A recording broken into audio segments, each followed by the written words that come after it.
चुनावी रणनीतिकार और जनसुराज पार्टी के अध्यक्ष प्रशांत किशोर बिहार में भले ही कोई करिश्मा ना दिखा पाए हों, लेकिन वो अपनी चुनावी रणनीति के दम पर फिर से चर्चा के केंद्र में एक बार नजर आ रहे हैं। दरअसल तमिलनाडु में थलापति विजय की पार्टी टीवीके को बम्पर जीत मिली है।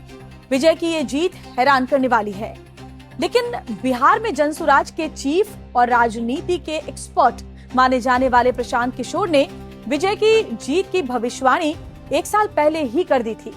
तमिलनाडु में थलापति विजय के एक चुनावी कार्यक्रम के दौरान प्रशांत किशोर ने कहा था, जहां MS धोनी को जानने वाले काफी हैं, वो अकेले बिहारी हैं जिनकी पॉपुलैरिटी तमिलनाडु में मुझसे ज्यादा है।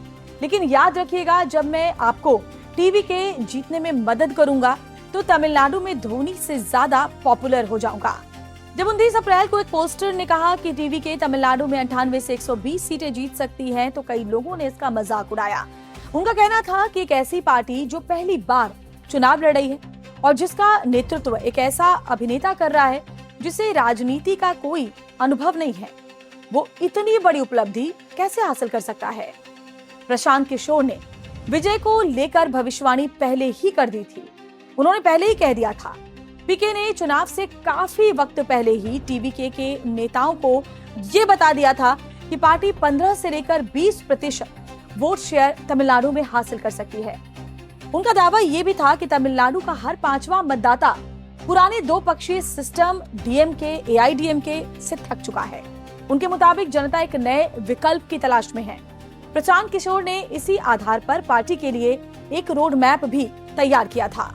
फरवरी 2025 में विजय से मिलने के बाद प्रशांत किशोर उनके राजनीतिक सलाहकार बन गए।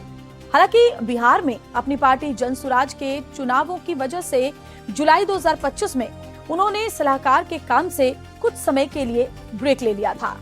प्रशांत किशोर की शुरुआती रणनीति और उनके समर्थन ने टीवीके को काफी मजबूती दी। विजय की पार्टी ने बिना किसी गठबंधन के सभी 234 सीटों पर अकेले चुनाव लड़ा। उन्होंने रोजगार, शिक्षा और नशा मुक्त तमिलनाडु जैसे मुद्दों पर ध्यान दिया। 27 सितंबर 2025 करूर का मैदान खचाखच भरा था। अपने चहेते सितारे थलापति विजय की एक झलक पाने के लिए करीब 50,000 से ज्यादा लोग उमड़ पड़े थे। अचानक एकदम से अफरा तफरी मची और देखते ही देखते ये रैली मातम में तब्दील हो गई। उस दिन मची भगदड़ में आपको याद होगा 41 लोगों की जान चली गई थी। राजनीतिक गलियारों में चर्चाएं तेज हो गईं। बड़े बड़े पंडितों ने दावा कर दिया कि विजय का राजनीतिक करियर शुरू होने से पहले ही खत्म हो गया। लेकिन अगली तारीख आई और 4 मई 2026 वो तारीख जब एक्टर विजय तमिलनाडु में सबसे बड़े विजेता बनकर उभर कर सामने आए। उन्होंने जीत की ऐसी इबारत लिखी जिसने दशकों पुराने द्रविड़ दुर्ग को ढहा दिया। विजय का सफर भी संघर्षों की एक लंबी दास्तान रहा है। 1992 में जब नालैया थिरेपु फिल्म से उन्होंने करियर की शुरुआत की तो उनके लुक्स का सोशल मीडिया पर मजाक उड़ाया गया था। लेकिन विजय ने हार मानने के बजाय खुद को एक मास हीरो के रूप में गढ़ा। गिल्ली और पोकिरी जैसी फिल्मों ने उन्हें थलापति बना दिया। तो सरकार जो साल 2018 में आई, ऐसी फिल्मों में मुफ्त की राजनीति पर उनके कड़े प्रहार ने सीधे सत्ता से टक्कर मोड़ ले ली। जब उन्होंने अपनी पार्टी तमिलगा वेत्री कड़गम यानी कि टीवीके का झंडा उठाया तो विरोधियों ने उन्हें पार्ट टाइम राजनेता तक कहा। लेकिन विजय ने जमीनी स्तर पर अपना ऐसा नेटवर्क तैयार किया कि द्रविड़ राजनीति के दिग्गज चारों खाने विजय के आगे चित हो गए। आज विजय तमिलनाडु की कमान संभालने जा रहे हैं।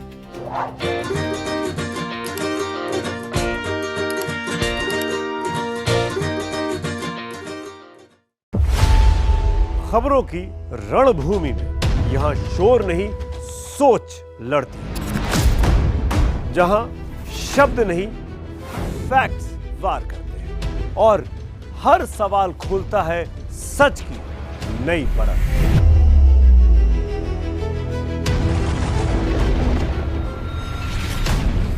चक्रव्यूह आपके अपने सुमित अवस्थी के साथ सोमवार से शुक्रवार शाम 6:57 पर टाइम्स नाउ नव भारत पर।